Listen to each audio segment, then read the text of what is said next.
my hand what I believe is the most powerful idea to redeem a mortally wounded America. From a group who understands what Americans are now waking up to. When the foundation erodes, the house will fall. And the foundation of the United States of America is the Constitution, is our Bill of Rights, is our Declaration of Independence, and all those values that have been infused into it.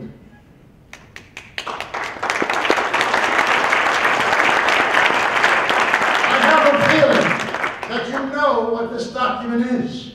It's 80 questions requiring a yes and no answer from politicians who are being vetted for office. And I say, just as an aside, how dare any politician in the United States of America say I have other business and cannot attend a meeting where Americans are asking you questions of principles about our Constitution. What kind of a politician or representative of the people of America will not answer to the Constitution? That's just a personal observation.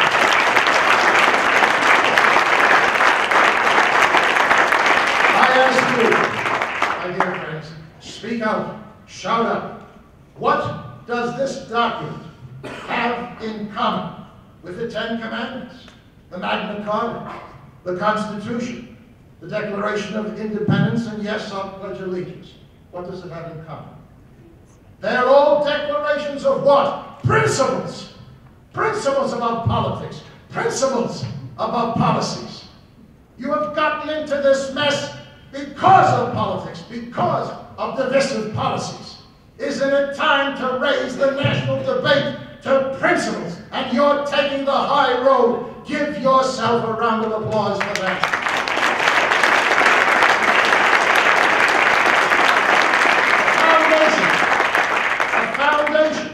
For fair, just, and moral living is in the answer to these questions. And that's precisely what you, the Independent Caucus, are offering our country.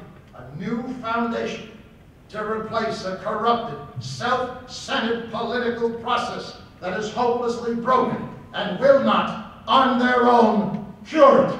It is up to we, the people. Be proud, Independent Caucus. And understand, everywhere Mr. Paine goes, and they ask what's going on with the grassroots movement, and I give them a little synopsis, and I tell them some of the great ideas. And I'm not saying this to polish your apple, or because I need some kind of self-confidence up here with applause. When I mention this document and what it represents, as I did yesterday in 7 presentations all in one day in the state of Washington, every single one of those people in the audience, 5,000 in the first, 11,000 in the second, and on up it went, stood up and applauded your idea. There is more power.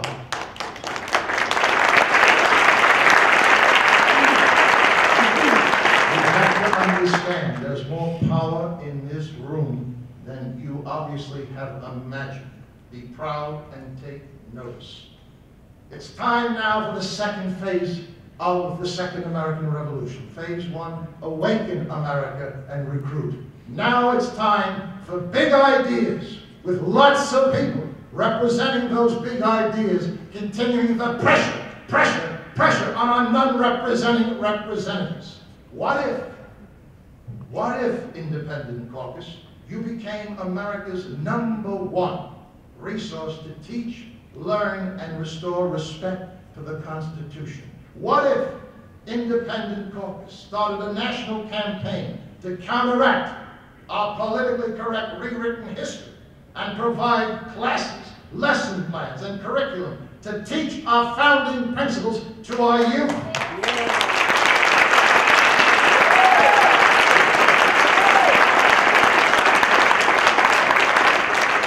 Teach them what 49% of Americans' high schoolers in a recent survey could not give the meaning of these words: self-reliance, independence, and personal responsibility. You have the possibility of doing that, and much, much more. Into each life, a little rain must fall. The Speaker of the House, the Congressional Mona Lisa with the frozen smile,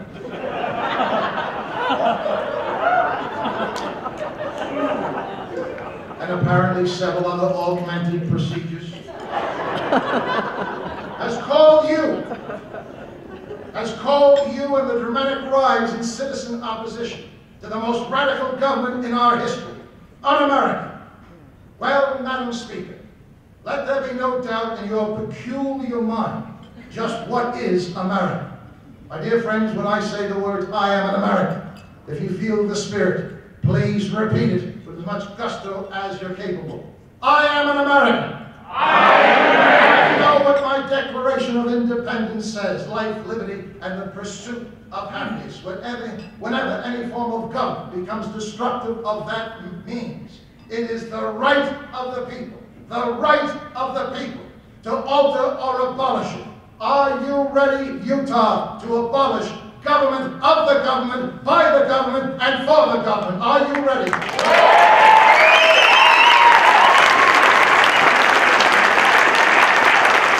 I am American. I understand that 435 non-representing representatives and 100 senators are personally, legally, and criminally, and morally responsible for shamefully plunging this nation from the #1 creditor nation to the #1 debtor nation on the planet. But I take full responsibility. I put them there. And I make a vow on this night that 9 months from now, on November 2nd, I will be part of the only stimulus package that will do America any good. The We the People stimulus package, and get rid of every single incumbent in Congress.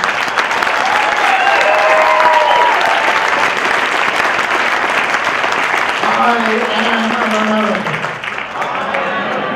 And my president calls the corrupted, fraudulent, and illegal work of his previous employer, Acorn, quote, a lively and necessary addition to our democracy, but calls 1.7 million of my fellow Americans marching in Washington, quote, a danger to our democracy.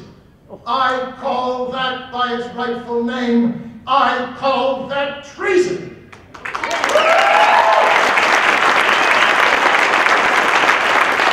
I am an American. I tell this man to stop listening to your 44 czars and czarinas. Correction. 43, the communist resigned. I say to the president, start listening to 22 generations of America's war dead all over this world. Listen to what they are shouting. We are Americans. We fought and died to defeat socialism, not to embrace it.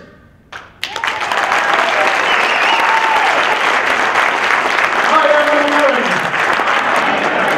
My constitutional republic was founded to equalize opportunity, not income. I am an American. How dare any person call me anti-immigrant, racist, or flag-waving bigot for opposing amnesty for 15 to 20 million illegal aliens who have broken our rule of law and unconstitutionally are receiving $55.5 billion of your taxpayers' money from an already bankrupted treasury. I call that illegal.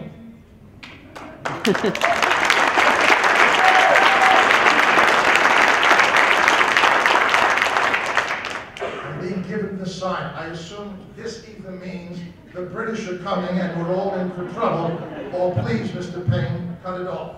Before we go any further, I am an American.